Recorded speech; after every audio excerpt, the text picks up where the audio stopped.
The realm. Do you know what the realm is? It's the 1,000 blades of Aegon's enemies. A story we agree to tell each other over and over till we forget that it's a lie. What's up, ladies and gentlemen? Welcome back for another Game of Thrones Season 8 video. As you can see by the title of the video, I want to talk about the scene where Euron Greyjoy kills Dany's dragon Rhaegal. The first thing I want to do is ask all of you a question. How many of you think this was a setup by someone who may be very close to Daenerys Targaryen? I know I did.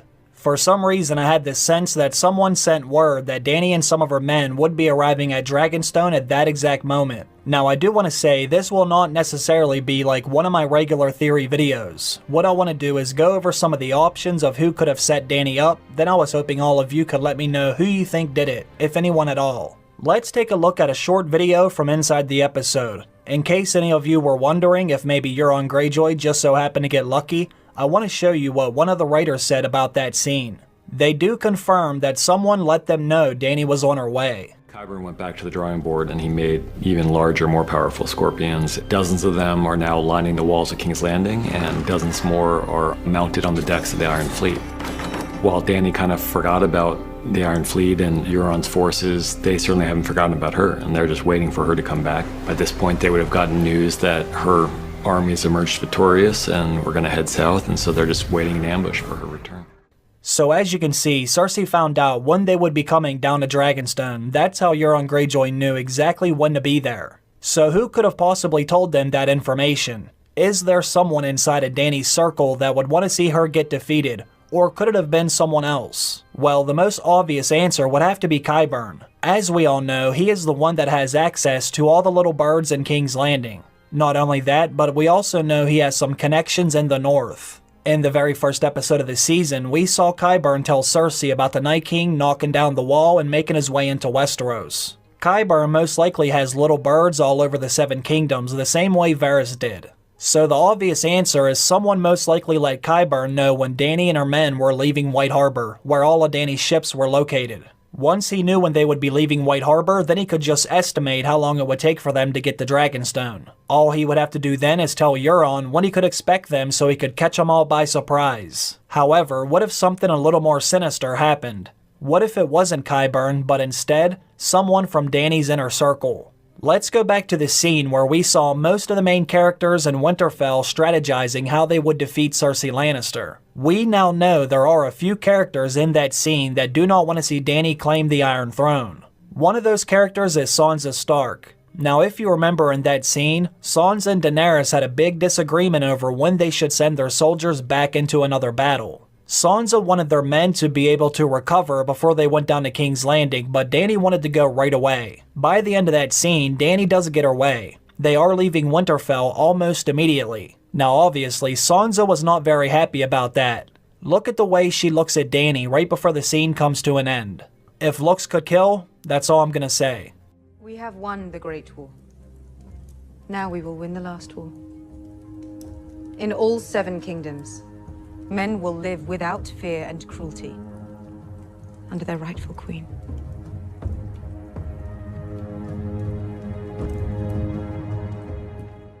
So as you can see, Sansa knows exactly when they're leaving and where they're heading next. Sansa also knows Jon is traveling down the King's Road to get there, so if Dany comes under attack, she doesn't have to worry about Jon getting killed in the crossfire. You also have to remember where Sansa got most of her major influences from. That would be Cersei and Littlefinger. We already know Sansa does not like Dany whatsoever, and she does not want to see Daenerys on the Iron Throne. Right after that scene is over, this is when Sansa finds out there is someone that has a better claim. Now Sansa has new motivation to want to see Dany gone forever. That is the main reason why Sansa wanted Tyrion to know about Jon's claim. This is something the writers also talked about during the Inside the episode.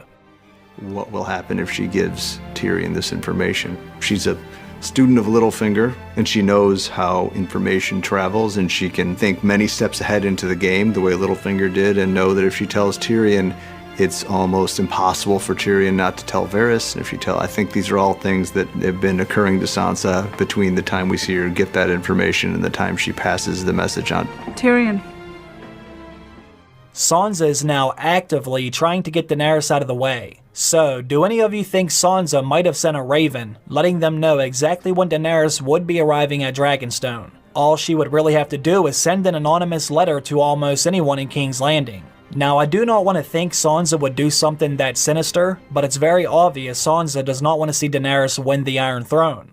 Now, let's look at another option. If it wasn't Sansa, and it wasn't Qyburn, who else could have let them know Dany was coming? Well, maybe it could have been Varys. We already know he is one sneaky son of a bitch. We also know Varys does not want to see Dany on the Iron Throne either. And not only that, but Varys has already indicated he is ready to see Daenerys assassinated.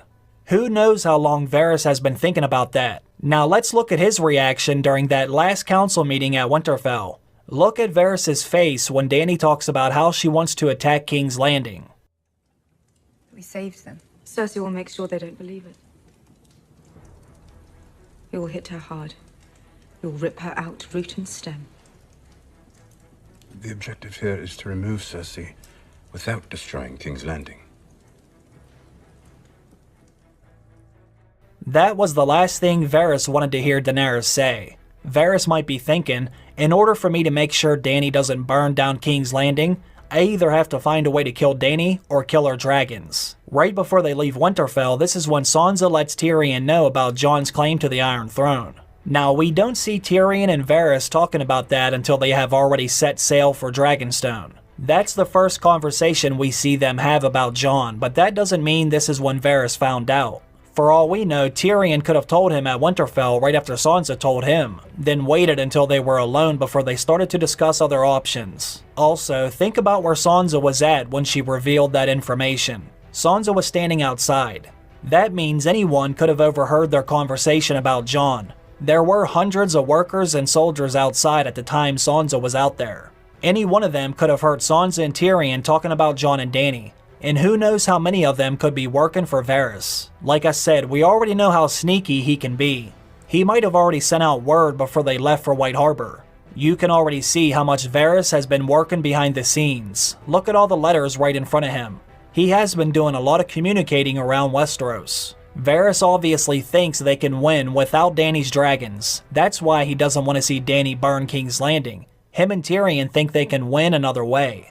So it would not bother Varys to help Cersei this one time. It would actually kill two birds with one stone. Not only would that kill Dany and her dragons, which is what Varys wants anyway, but then Jon could go on and defeat Cersei without running the risk of Dany's dragons burning down the city. It would be a win-win for Varys. Also, if by some crazy chance Cersei would happen to win, then it would also look like Varys is on their side as well, since he would have helped them kill Dany and the dragons. We all know this is the kind of guy that Varys is. He doesn't want Cersei to win, but if it's between Varys living or dying, he would rather live. That's why he's been able to serve so many different kings over the years. Now I know you might be thinking, Varys could not have done that because he almost died in the crossfire. Well, if you go back and look at that scene, it did not look like Euron and his men wanted to focus on the ships. At first, all they wanted to do was kill Dany and the dragons. It was only when Dany got away that Euron got that crazy look in his eyes to take out the ships instead.